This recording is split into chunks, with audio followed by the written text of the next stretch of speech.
Welcome back to our ongoing deep dive into number theory. Uh-huh. Today we're tackling gradient descent, Okay. a concept that's fundamental in many fields, but absolutely essential to machine learning. Right. You've given us a mix of sources, Yeah. from historical overviews to a deep Wikipedia dive. Hmm. So we'll synthesize that for you Okay.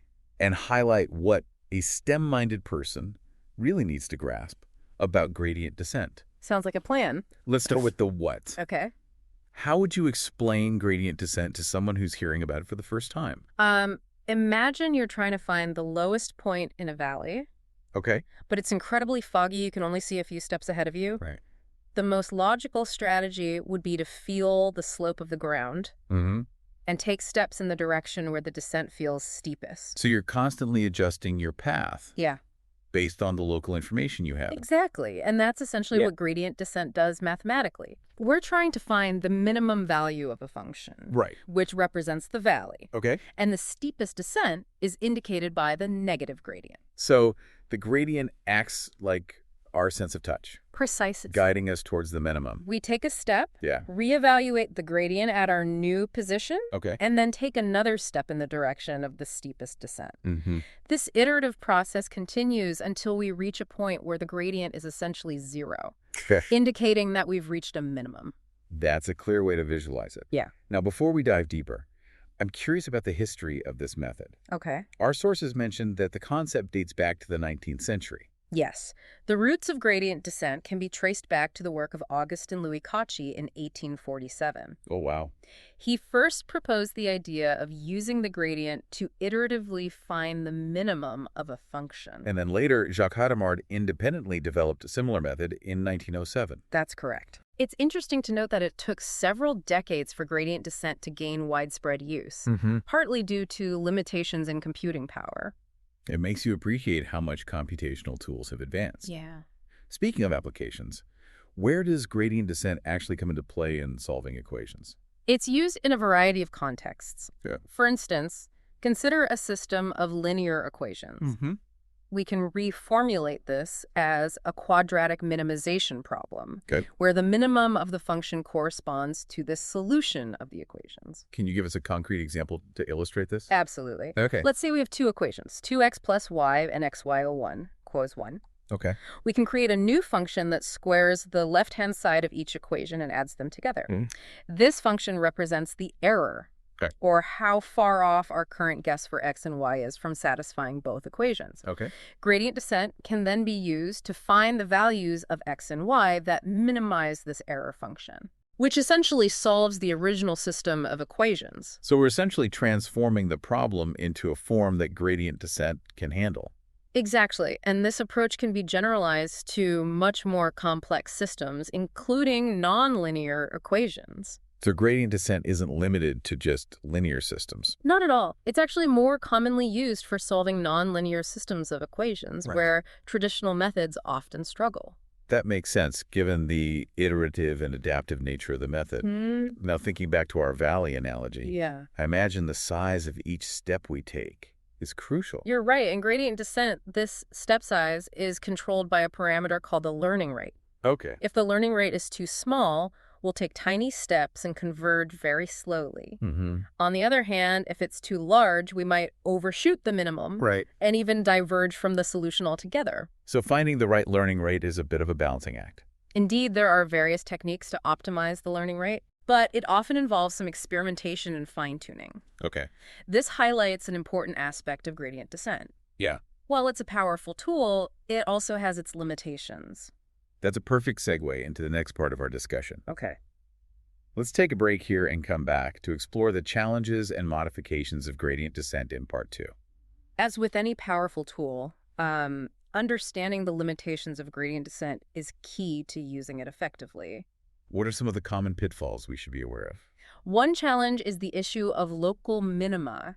Remember our valley analogy. Right. There are multiple valleys. Okay. Gradient descent might lead us to the bottom of one valley, but it might not be the lowest point in the entire landscape. So we could get stuck in a local minimum Exactly. and miss the true global minimum. Think of it like getting trapped in a small dip on a mountainside, Okay. mistaking it for the base. Are there ways to mitigate this risk?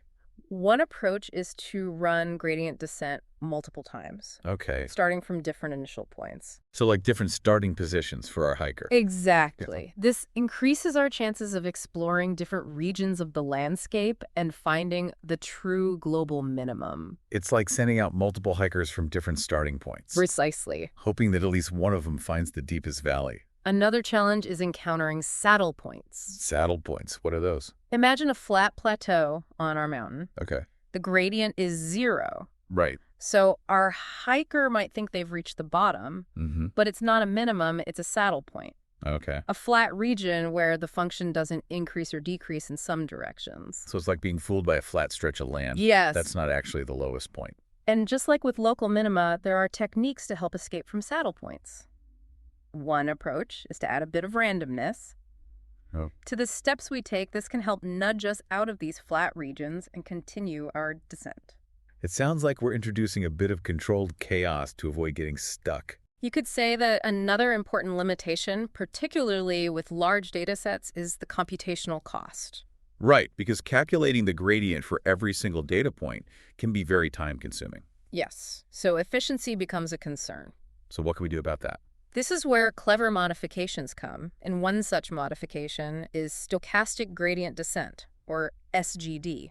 How does SGD address the computational cost? Instead of using the entire data set to calculate the gradient at each step, Okay. SGD uses a small, random sample of data points. So instead of surveying the entire mountain, Yeah. it's just checking a small area. Exactly. This significantly reduces the computational burden per iteration, allowing us to make progress much faster. And that works. And surprisingly, this often works well, especially for large data sets. That's quite ingenious. Yeah. Are there other modifications that help overcome the limitations of basic gradient descent? Absolutely. Another popular modification is the momentum method, also known as the heavy ball method. What's the intuition behind this method? Think of it like giving our hiker some inertia. Okay. Instead of taking steps purely based on the current gradient, Right. we also take into account the direction and speed of the previous step. Okay. This momentum helps us accelerate down steep slopes and smooth out oscillations, leading to faster convergence. So it's like rolling a heavy ball down the mountain. It gains momentum as it descends. Precisely. And this momentum helps us power through small dips and plateaus that might otherwise trap basic gradient descent.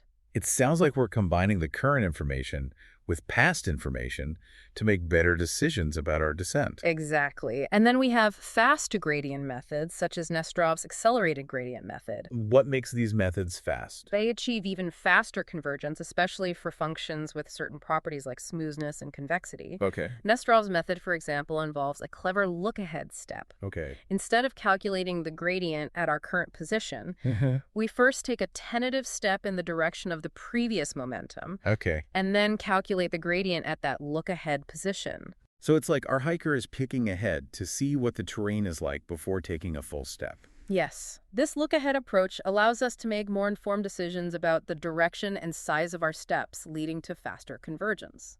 That's fascinating. It seems like there's a whole family of gradient descent methods, each with its own strengths and weaknesses. Indeed, and the innovation doesn't stop there. We also have adaptive methods like ADAM, which dynamically adjust the learning rate for each parameter based on the history of past gradients. So Adam is like a super smart hiker who can adjust their stride length based on the terrain they're encountering. You could say that these adaptive methods can often converge even faster and more robustly, especially in complex optimization landscapes. This deep dive has given us a great overview of the challenges and modifications of gradient descent. It's remarkable how researchers have addressed these limitations to create a whole suite of powerful optimization tools. It's a testament to the ingenuity and creativity in the field of optimization. Now that we have a solid understanding of how gradient descent works and its various adaptations, I'm eager to learn more about its modern applications. Shall we move on to part 3 to explore how gradient descent is shaping the world around us? Absolutely. Let's delve into the exciting world of gradient descent in action. We've covered the foundations of gradient descent, explored its limitations, and delved into some ingenious modifications. Now let's shift our focus to the real world. Where is gradient descent making a tangible impact? Gradient descent is at the heart of many groundbreaking advancements, particularly in the fields of machine learning and artificial intelligence. It's like the engine driving a lot of the innovation we're seeing. Can you give us some specific examples of this engine in action? One prominent example is in training deep neural networks. These networks are complex structures Right. with millions, even billions of parameters that need to be adjusted Okay. to perform tasks like image recognition or natural language processing. Deep learning is certainly a hot topic these days. And gradient descent, particularly its stochastic and adaptive variants, plays a crucial role in making it all possible. It allows us to efficiently train these massive networks by iteratively adjusting the parameters to minimize errors. So gradient descent is essentially teaching these networks how to think. Precisely. By guiding them towards optimal configurations. And the results are transforming various industries. Deep neural networks trained using gradient descent are now powering self-driving cars, medical diagnosis systems, personalized recommendations, and much more. Wow, it's amazing how such a conceptually simple algorithm can have such profound and wide-ranging implications. It speaks to the power of mathematical optimization. But it's not just deep learning. Gradient descent is also a fundamental tool in other machine learning techniques, such as linear regression, logistic regression, and support vector machines. So it's a versatile tool with applications across the spectrum of machine learning. Absolutely. And its reach extends beyond computer science. Gradient descent is finding applications in fields like physics and engineering as well. That's intriguing. Can you elaborate on how it's being used in those domains? For instance, in structural engineering, gradient descent can be used to optimize the design of complex structures like bridges. Okay. By iteratively adjusting design parameters. We can find configurations that minimize material usage while still meeting safety and performance requirements. So it's finding the most efficient path through the design space. Exactly. Much like our hiker navigating the terrain. Similarly, in control systems, gradient descent can help determine the optimal sequence of control inputs to guide a system towards a desired state. This has applications in robotics, aerospace, and other fields. It seems like gradient descent is truly a universal optimization tool. Yeah. Finding applications across diverse disciplines. It's a testament to its power and flexibility, and the research and development in this area are incredibly active, with new variations and applications constantly emerging. So what does this all mean for our listener? Why should they care about gradient descent? Apart from being a fascinating topic in itself, understanding gradient descent provides insights into the driving force behind many technological advancements shaping our world. It's like understanding the engine that's powering the future. Precisely. From healthcare and transportation to communication and entertainment, gradient descent is playing a key role in shaping the landscape of innovation. Today's deep dive has provided a comprehensive overview of gradient descent, from its humble beginnings to its transformative applications.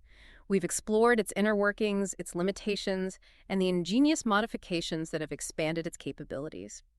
Hopefully, this exploration has not only enhanced your understanding of this fundamental algorithm, but also sparked a curiosity to delve deeper into its ever-evolving role in shaping our world. Indeed, as researchers continue to push the boundaries of what's possible with gradient descent, one thing is certain: this powerful optimization tool will continue to drive innovation and shape the future in ways we can only begin to imagine.